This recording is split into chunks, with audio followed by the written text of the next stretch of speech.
মুহতারাম, আল্লাহ পাক রব্বুল আলামিন সূরাতুল মাঈদার মধ্যে পবিত্র কোরআনুল কারীমের মধ্যে ফরমান, "ক্বাদ জাআকুম মিনাল্লাহি নূরুন ওয়া কিতাবুম মুবিন।"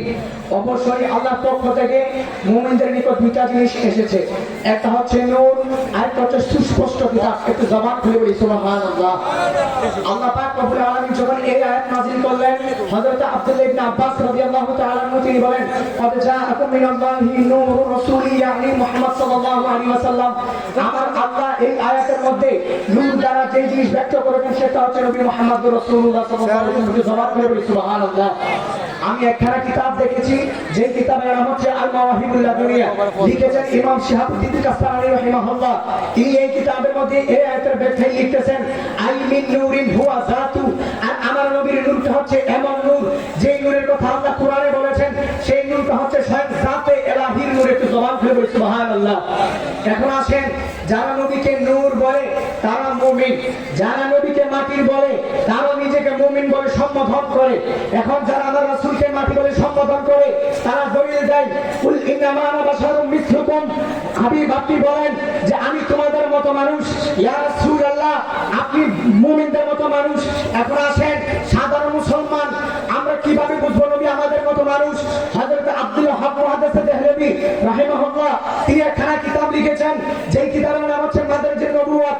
সেই কিতাবের মধ্যে তিনি একটি হাদিস উল্লেখ করতে গিয়ে বলেন যে আল্লাহ রাসূল সাল্লাল্লাহু আলাইহি ওয়াসাল্লাম রাতের বেলায় তিনি প্রস্রাব মোবারক সারলেন, সারার পর সকালবেলা হযরত উম্মে আইমান তিনি বলতেছে যে আমি উম্মে আইমানের গলাটা পানি পিপাসায় আমার গলাটা শুকিয়ে গেল, আমি উম্মে আইমান কোথাও পানি পাচ্ছিলাম না।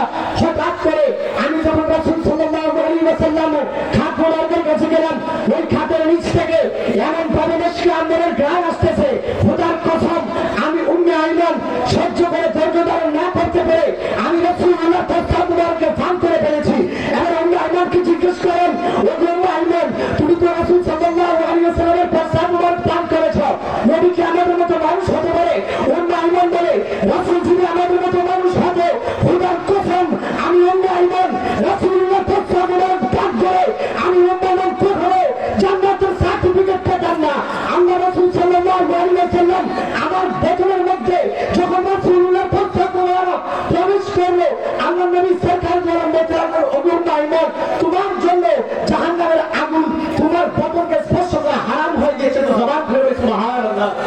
শুধু তাই নয়, উহুদের জমিনের দিকে যদি তাকান, হযরত মালিক ইবনে সিনান এটাকে যদি জিজ্ঞেস করেন, কোরআন আমাকে দলিল দেয় হুররিমা আলাইকুমুল মাইতা, রক্ত পান করা হারাম, কোরআন দলিল দেয় রক্ত পান করা যাবে না, কোন ব্যক্তির রক্ত পান করা যাবে না। মালিক ইবনে সিনানকে জিজ্ঞেস করেন, ওগো মালিক ইবনে সিনান, উহুদের জমিনে যখন রাসূলুল্লাহর রক্ত মোবারক শহীদ হয়েছে তখন আপনি রাসূলুল্লাহর রক্ত মোবারক কেন পান করলেন? মালিক ইবনে সিনান বলবে, আমি ধৈর্য ধারণ করতে পারি নাই, নবীর ইশক, নবীর হুব্বে মুস্তাফা, মাহবুবিয়তে মুস্তাফা আমার মধ্যে এমন ভরে ছিল, আমি মালিক ইবনে সিনান ধৈর্য ধারণ করতে পারি নাই, সাথে সাথে আমি রাসূলুল্লাহর রক্ত মোবারককে পান করে ফেলেছি। আমার রাসূল বলতে লাগলেন, ও আমার সাহাবীরা, তোমরা যদি কোনো জান্নাতি ব্যক্তিকে দেখতে চাও তাহলে মালিক ইবনে সিনানকে দেখো। মালিক ইবনে সিনানকে জিজ্ঞেস করেন, ওগো মালিক ইবনে সিনান, কোরআন তো দলিল দিচ্ছে হুররিমা আলাইকুমুল মাইতা, পুসিনা, রক্ত, ঘাম কোন ব্যক্তি পান করা হারাম, আপনি রাসূল সাল্লাল্লাহু আলাইহি ওয়াসাল্লাম পান করলেন কেন? মালিক ইবনে সিনান বলে, আরে বেটা, আমার এটা কি নয়, নবী আমাদের মতো মানুষ হতে পারে না, নবী হচ্ছে আল্লাহর হাবিব, আর আমার নবীর অন্য যেমন অন্য কেউ নয় গো তেমন। এই কথার মধ্যে কোনো সন্দেহ আছে? আমার নবী প্রেমিক বাইরালি হাত তুলে বলেন, এই কথার মধ্যে কোনো সন্দেহ আছে? এই জন্য আসাদ বলে, জিসকা কোই সানি নেহি ও নবী হামারা হে, যার কোনো দ্বিতীয় নাই তিনি হচ্ছে আমার নবী। আমি যে কিতাবের কথা বলেছিলাম আল মাওয়াহিবুল লাদুনিয়া, সেই কিতাবের মধ্যে ইমাম কাসসালানী রাহিমাহুল্লাহ তিনি বলতেছেন, আর আমার নবীকে তোমরা মানুষ কি করে বলো? দেখো, আমরা দুনিয়ার জমিনে যখন তাশরীফ আনি, জন্মগ্রহণ করি, জন্মগ্রহণ করার পর আমরা ফতনাবিহীন দুনিয়াতে অবস্থান করি, কিন্তু সরকারে মদিনা যখন দুনিয়ার জমিনে তাশরীফ এনেছিলেন, সেই সময় আমার আল্লাহ আমার নবীকে ফতনাকৃত অবস্থায় দুনিয়াতে পাঠিয়েছেন। জওয়ান করে সুবহানাল্লাহ। শুধু তাই নয়, প্রিয় হাজিরিন, ইমাম কাসসালানী তিনি বলতেছেন, আমরা দুনিয়ার মধ্যে আসলে অবস্থায়, কিন্তু আমার সরকারে মদিনা উলঙ্গ অবস্থায় আসে নাই, আমার নবী জান্নাতি পোশাক পরা। শুধু তাই নয়, আমরা চোখের মধ্যে কোনো কিছু লাগানো থাকে না, আমাদের চোখে রক্ত লাগানো থাকে, কিন্তু সরকারি মদিনার চোখে রক্ত লাগানো ছিল না। আমার নবীর চোখ মোবারকে জান্নাতি সুরমা লাগানো ছিল। আরো বড় করে বলেন না সুবহানাল্লাহ।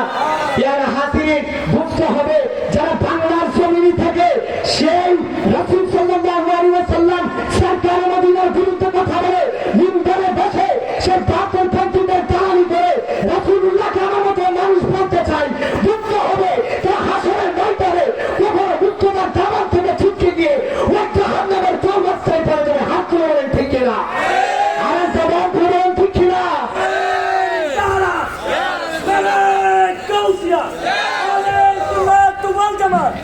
প্রিয় হাজিরিন, দেখেন যারা আমার নবীকে আমার মতো মানুষ বলতে দলিলাদি দেয় এবং কি তারা যেই আয়াত মুমিনদের সামনে নাযিল হয় সেই আয়াতটা কাফেরদের সামনে লাগিয়ে দেয়। প্রিয় হাজিরিন, যারা আমার নবীকে মানুষ বলে তারা কখনো তাদের মধ্যে ঈমান থাকতে পারে এই আওয়াজের মানে তাদের মধ্যে ঈমান থাকতে পারে না। আল্লাহ পাক রব্বুল আলামিন যেন আমাকে এবং আপনাকে এই সমস্ত বাতিল থেকে আমাদের ঈমান ও আমলকে হেফাজত দান করে। সকলে বলি আমিন।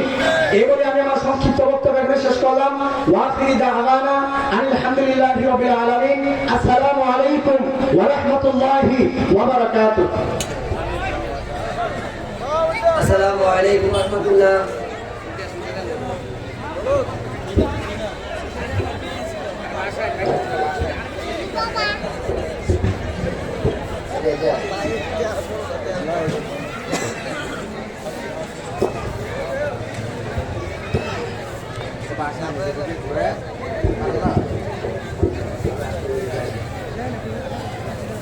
আলহামদুলিল্লাহ, মহান আহলে বাইতের স্মরণে মহিবুল্লাহ আহলে বাইত রিজভিয়া দরগা শরীফ কর্তৃক আয়োজিত মহান মুসাজিমে আমাদের এশার নামাজ পরপর ভিতরে নামাজ এবং গোসলের নিয়মাবলী প্রশিক্ষণ দিবেন। পুরুষ প্যান্ডেলে দায়িত্বে থাকবেন মুফতি হাসান রাজা। ওনার নেতৃত্বে জামিয়া ইমাম মদিনার শিক্ষক এবং ছাত্রদের সমন্বয়ে আমাদের ভিতর নামাজ এবং ফরজ গোসল এবং সাধারণ গোসলের নিয়মাবলী প্রশিক্ষণ দেওয়া হবে এবং মহিলা প্যান্ডেলে আয়মান রাজা এবং জাকির রাজার নেতৃত্বে আমাদের মহিলা মাদ্রাসার শিক্ষিকা এবং ছাত্রীদের সমন্বয়ে ভিতর নামাজ এবং গোসলের নিয়মাবলী প্রশিক্ষণ দেওয়া হবে। এ পর্যায়ে বক্তব্য নিয়ে আসছেন জামিয়া ইমাম মদিনার শিক্ষার্থী মোহাম্মদ শামীম রাজা। আসসালামু আলাইকুম ওয়া রাহমাতুল্লাহি ওয়া বারাকাতুহু। নাহমাদুহু ওয়া নুসাল্লিমু আলা রাসূলিল কারীম। আম্মা বা'দ, ফাআউযু বিল্লাহি মিনাশ শাইতানির রাজীম। বিসমিল্লাহির রাহমানির রাহিম। وما هو على الغيب بضنين صدق الله العظيم وصدق رسوله النبي الكريم الآمين। সম্মানিত মুআজ্জাজ মুহতারাম সামিয়ানে কেরাম, সবাইকে আমার আন্তরিক সালাম। আসসালামু আলাইকুম ওয়া রাহমাতুল্লাহ। সর্বপ্রথম শুকরিয়া জানাই ওই আল্লাহ পাকের দরবারে যিনি আমাদেরকে এই মুহিব্বিন আহলে বাইত রিজভিয়া দরগা শরীফের উরসে আযমে উপস্থিত হওয়ার তৌফিক দান করেছেন। সেই শুকরিয়া তারে মহান আল্লাহ পাকের দরবারে শুকরিয়া আদায় করে আলহামদুলিল্লাহ। আল্লাহ পাক রব্বুল আলামিন তিনার কালামুল্লাহ শরীফে ফরমান, ওয়া মা হুয়া আলাল গায়বি বিদনিন। হে হাবিব, আপনি গায়ব প্রকাশের ক্ষেত্রে কৃপণতা করেন না। এখন বিষয় হলো, যখন কোন ব্যক্তির কাছে কোন সম্পদ থাকে তখনই সে কৃপণতা করতে পারে। যদি তার কাছে কোন সম্পদ না থাকে তাহলে সে কোন কৃপণতা করতে পারে না। আল্লাহ পাক রব্বুল আলামিন নবী করিম সাল্লাল্লাহু আলাইহি ওয়াসাল্লামকে বলেন, হে হাবিব, আপনি গায়ব প্রকাশের ক্ষেত্রে কৃপণতা করেন না। অন্য জায়গায় আল্লাহ রব্বুল আলামিন বলেন, ওয়াল্লামাকা মা লাম তাকুন তা'লাম। রাসূল, আপনি যা জানতেন না আমি তা আপনাকে জানিয়ে দিয়েছি। এই দ্বারা কি বোঝা যায়? রাসূল সাল্লাল্লাহু আলাইহি ওয়াসাল্লামকে আল্লাহ তাআলা কুরআন কারীম শিক্ষা দিয়েছেন। এইবার নবী করিম সাল্লাল্লাহু আলাইহি ওয়াসাল্লামকে আল্লাহ তাআলা যে ইলমে গায়ব দান করেছেন সেটা শুধু নয়, নবী পাক সাল্লাল্লাহু আলাইহি ওয়াসাল্লামকে অন্য আয়াত দ্বারা এই বোঝানো হয়েছে যে ফালা ইউসিরু আলা গায়বি আহাদা ইল্লা মান ইরতাদা মির রাসূল। আমি আল্লাহ তাআলা ইলমে গায়ব কেউ জানে না, তবে জানে যারা আমার রাসূল তারা ইলমে গায়ব জানে। এই আয়াত দ্বারা প্রমাণিত হয় যে নবী ওয়াসাল্লাম ইলমে গায়েব জানে। নবী সাল্লাল্লাহু আলাইহি ওয়াসাল্লাম অন্য এক হাদিসে বলেন ইন্নাল্লাহা যাওয়ালিয়াল আরদ ফারাআইতু মাশারিকাহা ওয়া মাগারিবাহা। ইয়া রাসূলুল্লাহ সাল্লাল্লাহু আলাইহি ওয়াসাল্লাম, নিশ্চয় আল্লাহ তাআলা আমার জন্য জমিনকে সংকীর্ণ করে দিয়েছে, অতঃপর আমি জমিনের শুরু থেকে শেষ পর্যন্ত সকল কিছু দেখে নিয়েছি। আল্লাহ পাক রব্বুল আলামিন নবী সাল্লাল্লাহু আলাইহি ওয়াসাল্লামকে এই ক্ষমতা দিয়েছে, কে জান্নাতি আর কে জাহান্নামী, কে জান্নাতি কে জাহান্নামী নবী সাল্লাল্লাহু আলাইহি ওয়াসাল্লামের জাহিরি হায়াতে বলে দিয়েছে। ঠিক কিনা বলুন? নবী সাল্লাল্লাহু আলাইহি ওয়াসাল্লামকে আল্লাহ তাআলা যে ইলমে গায়েব দিয়েছেন সেটা কোনো সন্দেহ আছে? নবী সাল্লাল্লাহু আলাইহি ওয়াসাল্লামকে যে ইলমে গায়েব দান করেছে আল্লাহ তাআলা, সেই ইলমে গায়েব হলো প্রদত্ত ইলমে গায়েব, আল্লাহ তাআলা দানকৃত। আর যারা নবী সাল্লাল্লাহু আলাইহি ওয়াসাল্লামের ইলমকে ছোট বাচ্চা, জানোয়ার, কুকুর এবং যত জীবজন্তু আছে তাদের ইলমের থেকে কম বলে, আমি তাদেরকে বলতে চাই, তোমরা কি কোরআন হাদিস পড়ো না? তোমরা কি সেই হাদিসটি পড়োনি? ইন্নাল্লাহা যাওয়ালিয়াল আরদ ফামাশারিকাহা ওয়া মাগারিবাহা। ইয়া রাসূলুল্লাহ, হে রাসূল, আমি আপনার জন্য জমিনকে সংকীর্ণ করে দিয়েছি। অথবা আল্লাহ পাক রব্বুল আলামিন নবী সাল্লাল্লাহু আলাইহি ওয়াসাল্লাম সকল কিছু দেখে নিয়েছে। শুধু তাই নয়, হযরত আব্দুল কাদের জিলানী রাদিয়াল্লাহু তাআলা আনহু বলেন, আমারও জন্য এই পৃথিবীকে একটা সরিষার দানা মতো করে দেওয়া হয়েছে, অতঃপর আমি সকল কিছু দেখে নিয়েছি। একটা সরিষার দানা যখন আপনার হাতে থাকবে তখন সে কোনো কাজ আপনার কাছে লুকায়িত থাকবে না। শুধু তাই নয়, অন্যান্য ইমামগণ বলেছেন এই পৃথিবীকে আমার জন্য হাতের তালু হিসাবে করা হয়েছে। হাতের তালু আমার থেকে কোনো গোপন নাই। যেমনি ভাবে বাস্তবে দেখা যায় নবী সাল্লাল্লাহু আলাইহি ওয়াসাল্লাম এই দুনিয়ার সকল কিছু স্পষ্টভাবে জানেন। নবী সাল্লাল্লাহু আলাইহি ওয়াসাল্লামের কাছে দুনিয়ার কোনো কিছুই গোপন নয়। নবী সাল্লাল্লাহু আলাইহি ওয়াসাল্লামের কাছে সকল কিছু ইজহার হয়ে গেছে। নবী সাল্লাল্লাহু আলাইহি ওয়াসাল্লামের কাছে যেমনি ভাবে আমি আপনাদের কাছে সকলকে সুস্পষ্টভাবে দেখতে পাচ্ছি, নবী সাল্লাল্লাহু আলাইহি ওয়াসাল্লাম ঠিক তেমনি ভাবে আমাদের সকল অবস্থা সম্পর্কে অবগত। ঠিক কিনা বলুন? নবী সাল্লাল্লাহু আলাইহি ওয়াসাল্লাম আমাদের সকল অবস্থা আহওয়াল সম্পর্কে অবগত আছেন। ঠিক কিনা বলুন? আল্লাহ পাক যেন নবী পাক সাল্লাল্লাহু আলাইহি ওয়াসাল্লামের ইলমে গায়েবের এই জীবনটি মানার তৌফিক দান করেন। সবাই বলেন আমিন।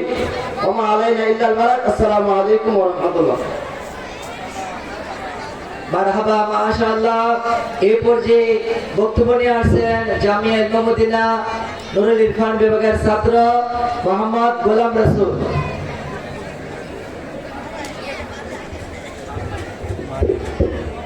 আসসালামু আলাইকুম ওয়া রাহমাতুল্লাহি ওয়া বারাকাতুহু। نحمده ونصلي ونسلم على رسوله الكريم أما بعد فأعوذ بالله من الشيطان الرجيم بسم الله الرحمن الرحيم قل لا أسألكم عليه أجرا إلا المودة في القربى صدق الله العظيم وصدق رسوله النبي الكريم الآمين। মুহতারাম হাজিরিন, দূর দূরান্ত থেকে আগত মুহিব্বিন আহলে বাইত, হিজবিয়া দরগাহ শরীফের আশিকিন, মুহিব্বিন, মুরিদিন সকলকে আমার অন্তরাল গভীরস্থল থেকে সালাম। আসসালামু আলাইকুম ওয়া রাহমাতুল্লাহি ওয়া বারাকাতুহু।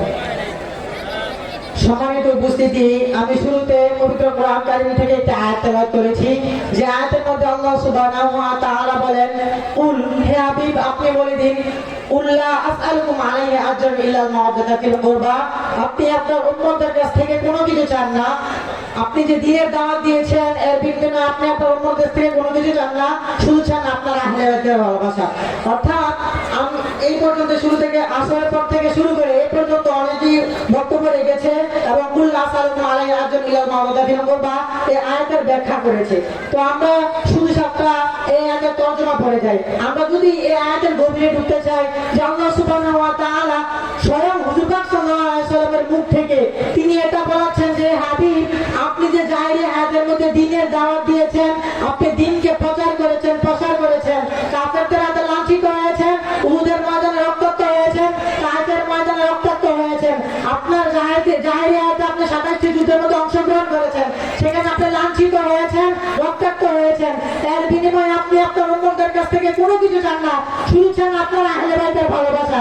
এই আয়াত দ্বারা আপনি বুঝে নেন যে আল্লাহ সুবহানাহু ওয়া তাআলা স্বয়ং আহলে বাইতের শানকে, আহলে বাইতের মর্যাদাকে কতটুকু বৃদ্ধি করেছেন।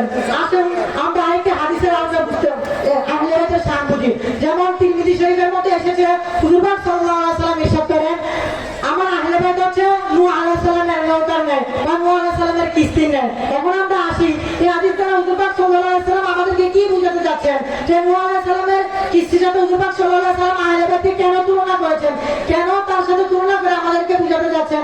এর কারণ হচ্ছে এটাই যে হুজুর পাক সাল্লাল্লাহু আলাইহি ওয়াসাল্লাম বোঝাতে যাচ্ছেন যে নূহ আলাইহিস সালামের জামানার মধ্যে যখন বন্যা হয়েছিল, পানির বন্যা হয়েছিল, সমস্ত জাহেলরা, সমস্ত মূর্খরা যারা নূহ আলাইহিস সালামের উপর ঈমান আনেনি তারা বেঁচে গিয়েছে, আর যারা নূহ আলাইহিস সালামের উপর ঈমান এনেছে, নূহ আলাইহিস সালামের কিস্তির উপর আরোহণ করেছে, তারা নাজাত পেয়েছে। অর্থাৎ হুজুর পাক সাল্লাল্লাহু আলাইহি ওয়াসাল্লাম এটা বোঝাতে চাচ্ছেন যে আখিরি জামানার মধ্যে, আমাদের জামানার মধ্যে একটা বন্যা হবে, তবে সেটা পানির বন্যা হবে না বা প্লাবন হবে না, সেটা হবে আকাল বন্যা। সে আকালের মধ্যে ফিতনা চলে আসবে। হুজুর পাক সাল্লাল্লাহু আলাইহি ওয়াসাল্লাম অন্য হাদিসের মধ্যে বলেন যে আকালের মধ্যে এমন ভাবে ফিতনা নাযিল হবে, আকালের উপর এমন ভাবে ফিতনা নাযিল হবে যেমন ভাবে আসমান থেকে বৃষ্টি বর্ষণ হয়। অর্থাৎ এই ফিতনার জামানায় আমরা যদি এই ফিতনা থেকে বেঁচে থাকতে চাই, এই ফিতনা থেকে বেঁচে থাকতে চাই, তাহলে হুজুর পাক সাল্লাল্লাহু আলাইহি ওয়াসাল্লাম আমাদেরকে বুঝাচ্ছেন যে আমাদেরকে আহলে বাইত প্রয়োজন, আমাদেরকে আহলে বাইতের শান ধরে রাখতে হবে। চিৎকার করে বলি সুবহানাল্লাহ। আসুন তবে আমরা একটু ফতোয়ার আলোকে আহলে বাইতের শান বুঝতে চাই, আহলে বাইতের মান বুঝতে চাই। ইমাম আহমদ রাজা, ইমাম আহলে সুন্নাত, ইমাম ইয়াসকে মুহাম্মদ শাহ আহমদ রাজা ফাজিল রাদিয়াল্লাহু তাআলা আনহু তিনার ফতোয়ার ইসলামের মধ্যে বলতেছেন যে যে ব্যক্তি হুজুর পাক সাল্লাল্লাহু আলাইহি ওয়াসাল্লাম হযরত আলী রাদিয়াল্লাহু তাআলা আনহু থেকে একটা হাদিস নিয়ে বর্ণনা করেছেন যে হুজুর পাক সাল্লাল্লাহু আলাইহি ওয়াসাল্লাম বলেন যে ব্যক্তি আমার আহলে বাইতের শান বুঝবে না, আমার আহলে বাইতের মান বুঝবে না, আমার আহলে বাইতের সম্মান করবে না, সেই ব্যক্তি তিনটি অবস্থা থেকে কখনোই খালি নয়। হয় সে মুনাফিক, হয় সে হারামজাদা, আর নয় সে নাপাকি বাচ্চা। আমরা আলা হযরতের সাথে সুর মিলে বলতে চাই, আলা হযরত আপনি 100 বছর পূর্বে, প্রায় 100 বছর পূর্বে ফতোয়া দিয়েছেন তারা হলো মুনাফিক, যারা আহলে বাইতের শান বুঝতে পারে না, তারা আহলে বাইতের শান মানে না। আমরা বলি বর্তমান জামানার মধ্যে তারাই মুনাফিক যারা বলে যে কারবালার জমিনে জিহাদিদের কোনো দোষ ছিল না। কথা বলুন ঠিক কিনা? অর্থাৎ হুজুর পাক সাল্লাল্লাহু আলাইহি ওয়াসাল্লাম আরো একটি হাদিস বলেন, তিরমিজি শরীফের হাদিস। হুজুর পাক সাল্লাল্লাহু আলাইহি ওয়াসাল্লাম বলেন তোমরা আমার আহলে বাইতকে ভালোবাসো, তোমরা আমাকে ভালোবাসো, তোমরা যদি আমাকে ভালোবাসো আমার আহলে বাইতকে ভালোবাসো, তাহলে আমি নবী কথা দিচ্ছি কালকে আমাদের ময়দানে আমি তোমাদেরকে শাফাআত করব, আমি তোমাদেরকে জান্নাতে নিয়ে যাব। চার বলে বলি সুবহানাল্লাহ। অর্থাৎ হুজুর পাক সাল্লাল্লাহু আলাইহি ওয়াসাল্লাম এই হাদিসের শেষ অংশে আরো বলেন যে ব্যক্তি আমাদের হক জানবে না, আমাদের সম্মান করবে না, অর্থাৎ আহলে বাইতের হক জানবে না, আহলে বাইতের সম্মান করবে না, সেই ব্যক্তির আমল, রোজা, হজ, যাকাত ইত্যাদি জীবনের কোনো আমলই কাজে আসবে না। অর্থাৎ আমরা এর দ্বারা বুঝতে পারি আমাদেরকে যদি জান্নাতে জীবন লাভ করতে হয়, জান্নাতে যেতে হয়, তাহলে আহলে বাইতের শান, আহলে বাইতের মান আমাদের অন্তরে দান করতে হবে। কথা বলুন ঠিক কিনা? আল্লাহ সুবহানাহু ওয়া তাআলা আমাদের সকলকে আহলে বাইতের শান ও মান বুঝে জিন্দেগি গড়ে কবরস্থ তৌফিক দান করে। সকলে বলি আমিন। ওয়া মা আলাইনা ইল্লাল বালাগ। আসসালামু আলাইকুম ওয়া রাহমাতুল্লাহি ওয়া বারাকাতুহু।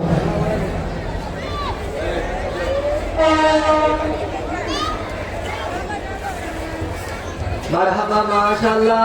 এই পর্যায়ে বক্তব্য নিয়ে আসছেন জামিয়া মদিনার ছাত্র মোহাম্মদ আলিমুর রাজা।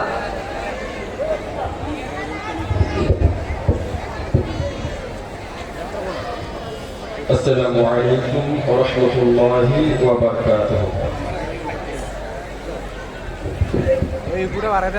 الصلاة والسلام عليك سيدي يا رسول الله، الصلاة والسلام عليك يا حبيب الله، الصلاة والسلام عليك يا شافع المذنبين، الصلاة والسلام عليك يا رحمة للعالمين. أعوذ بالله من الشيطان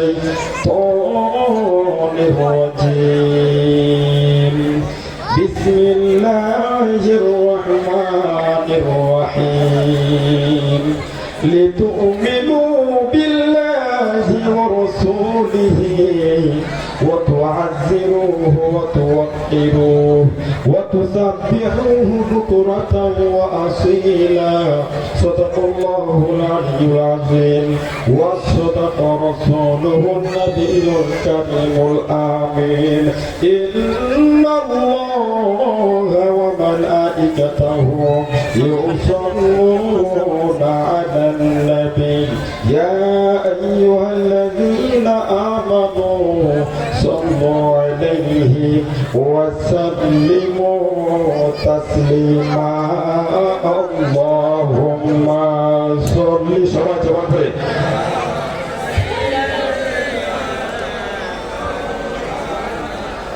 محمد وعلى آل سيدنا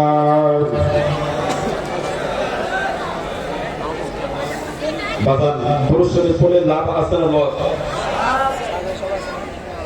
আমার নবীজি বলেন যে যে ব্যক্তি আমি নবীর উপরে মাত্র একবার দুরূদ শরীফ পাঠ করবে আমার আল্লাহ পাক ওই ব্যক্তির উপরে 10টি রহমত নাযিল করবে। বলেন সুবহানাল্লাহ। শুধু তাই নয়, আমার নবীজি বলেন যে আমার যে সমস্ত উম্মতেরা আমি নবীর উপরে দুরূদ শরীফ পড়তেছে এবং কিয়ামত পর্যন্ত মৃত্যুর আগ পর্যন্ত পড়বে, মৃত্যুর সময় আমার ওই সমস্ত দুরূদ পাঠকারী উম্মতেরা আমি নবীকে দেখে দেখে তারপর মৃত্যুবরণ করবে। বলেন আল্লাহু আকবার। দুরূদ শরীফ পড়ার দরকার আছে না নাই? তখন সকলে মহব্বতে বলেন আল্লাহুম্মা সাল্লি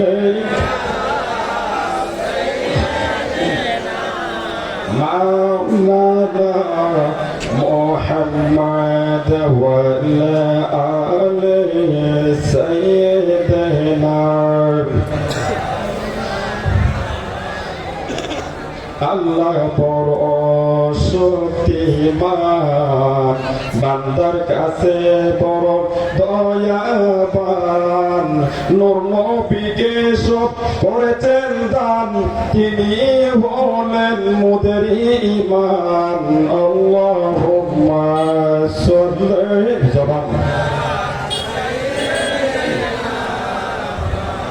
সামনে আগে আসেন, এই জায়গাগুলো ফিল আপ করেন। وعلى آل سيدنا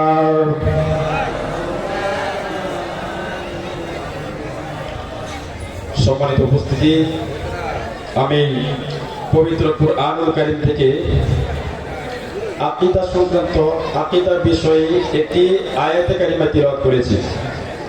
আল্লাহ পাক রব্বুল আলামিন যেন এই আয়াতের উপরে কিছু কথা বলার এবং ধৈর্য সহকারে শুনে এরপর আমল করার তৌফিক দান করেন। সকলে বলেন আমিন। বাজান, আল্লাহ পাক পবিত্র কুরআনুল কারীমের মধ্যে বলেন লিতুমিনু বিল্লাহি ওয়া রাসূলিহি।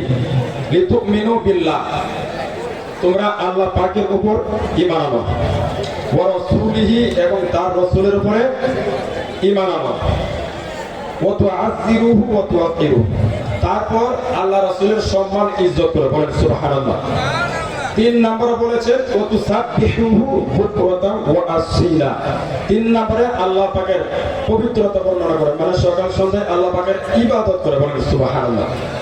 খুব বুঝবেন, এই আয়াতে কারিমের মধ্যে 3টা কথা বলা হয়েছে। কয়টা কথা? সকালে কয়টা কথা? 3টা কথা। 1 নম্বরে আল্লাহ পাক ঈমানের ওয়াজ করেছেন, ঈমানের তালিম দিয়েছেন। লিতুমিনু বিল্লাহি ওয়া রাসূলিহি, বুঝবেন। 1 নম্বরে বলছে তোমরা ঈমান আনো। 2 নম্বরে বলছে ওয়া তুআযিরুহু ওয়া তুওয়াক্কিরুহু, তারপর আল্লাহ রাসূলের সম্মান ইজ্জত করো। 1 নম্বরে ঈমানের ওয়াজ কেন করলে? কারণ হচ্ছে ঈমান ব্যতীত যদি সর্বপ্রথম ঈমানই না থাকে তাহলে ওয়া তুআযিরুহু ওয়া তুওয়াক্কিরুহু, সম্মান ইজ্জতের দ্বারা কোনো ফায়দা হবে না। কেন না? কারণ হুজুর পাকের জামানায় অনেক ইহুদি ছিল যারা দয়াল নবীজিকে অনেক মহব্বত করত, কিন্তু কালিমা পড়ে নাই। অনেক ইহুদি কি করত? হুজুর পাককে অনেক মহব্বত করত, কিন্তু ঈমান না আনার কারণে তাদের এই মহব্বতের দ্বারা কোনো কি হবে না, বিন্দু পরিমাণ ফায়দা হবে না। এই জন্যই আল্লাহ পাক বলেছেন যে সর্বপ্রথম তোমরা ঈমান আনো, তারপর দয়াল নবীজির সম্মান ইজ্জত করে। বলেন সুবহানাল্লাহ। 3 নাম্বার বলা হয়েছে ওয়াতুসাব্বিহুহু বুকরাতান ওয়া আসিলা, অর্থাৎ এই যে নামাজ, রোজা, হজ, যাকাত যত প্রকার ইবাদত আছে এই ইবাদতের কথা বলেছে। আর এই ইবাদতের কথা কয় নাম্বার বলা হয়েছে? 3 নম্বরে সর্বপ্রথম কি? ঈমান। 2 নম্বরে সম্মান ইজ্জত। 3 নম্বর বলা হয়েছে ইবাদত। কেন?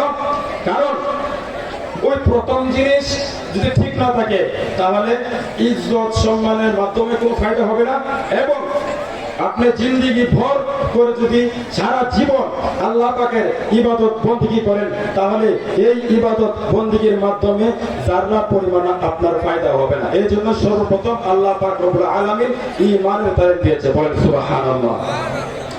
অপর আরেক আয়াতে আল্লাহ পাক রব্বুল আলামিন বলেন কুল আতিউল্লাহ ওয়া আতিউর রাসূল। বলেন সুবহানাল্লাহ। আমার আল্লাহ পাক বলেন ইয়া রাসূলুল্লাহ, আপনার পবিত্র জবান মুবারক দিয়ে আপনার উম্মতদেরকে বলেন যে যারা আমি আল্লাহর অনুসরণ করতে চাই, আমি আল্লাহর ইতাআত করতে চাই, ওয়া আতিউর রাসূল, তারা যেন ইয়া রাসূলুল্লাহ আপনার ইতাআত করে আপনার অনুসরণ করে। কেননা আপনার ইতাআতের মাধ্যমে আমি আল্লাহর ইতাআত হয়েছে। বলেন সুবহানাল্লাহ। এখন প্রশ্ন করতে পারেন হুজুর, নবীজির ইতাআত বা নবীজির অনুসরণ কেন করতে হবে? সরাসরি আল্লাহর ইতাআত করা যায়, ঠিক কি না? কথাগুলো বুঝবেন যে কেন আল্লাহ পাক নবীজির অনুসরণ করতে বলছেন। কারণ হচ্ছে আল্লাহ পাক হচ্ছে স্রষ্টা, আল্লাহর কোনো আকার আকৃতি নাই। কথাটা ঠিক নেবে, কুল হুয়াল্লাহু আহাদ, ঠিক নেই? আমি যদি কারো অনুসরণ করি তাহলে তার অস্তিত্ব থাকতে হবে, ঠিক না বেটি? এই জন্য আল্লাহ পাক বলেন যে আমি আল্লাহ নিরাকার, আমার কোনো অস্তিত্ব নাই, আমাকে তোমরা দেখতে পারো না, যার কারণে আমার অনুসরণ অনুকরণ অসম্ভব। কাজে তোমরা, আমি আমার হাবিবকে তোমাদের জন্য উসিলা বা মাধ্যম বানিয়ে দিয়েছি। আমার দয়াল নবীজির অনুসরণ ইতাআত করো, হুজুর পাকের সম্মান ইজ্জত করো। আমার হুজুর পাকের ইতাআতের মাধ্যমে আমি আল্লাহর ইতাআত অর্জন হয়ে যাবে। বলেন সুবহানাল্লাহ। তো সম্মানিত হাজিরিন, যেহেতু নামাজের সময় হয়ে গেছে আমি আমার আলোচনা দীর্ঘ করছি না। ওয়া আখিরু দাওয়ানা আলহামদুলিল্লাহি রাব্বিল আলামিন। আসসালামু আলাইকুম ওয়া রাহমাতুল্লাহি ওয়া বারাকাতুহু।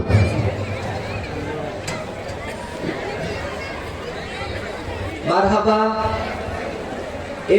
এখনই এশারের নামাজের আজান হবে। নামাজের পরপরই পুরুষ প্যান্ডেলে মুফতি হাসান রাজার তত্ত্বাবধানে বিতির নামাজ এবং গোসলের নিয়মাবলী প্রশিক্ষণ দেওয়া হবে, এবং মহিলা প্যান্ডেলের দায়িত্বে থাকবেন আয়মান রাজা এবং জাকিয়া রাজার নেতৃত্বে মহিলা প্যান্ডেলে বিতির নামাজ এবং গোসলের নিয়মাবলী প্রশিক্ষণ দেওয়া হবে। এখন আজান হবে সালাতুল ইশা।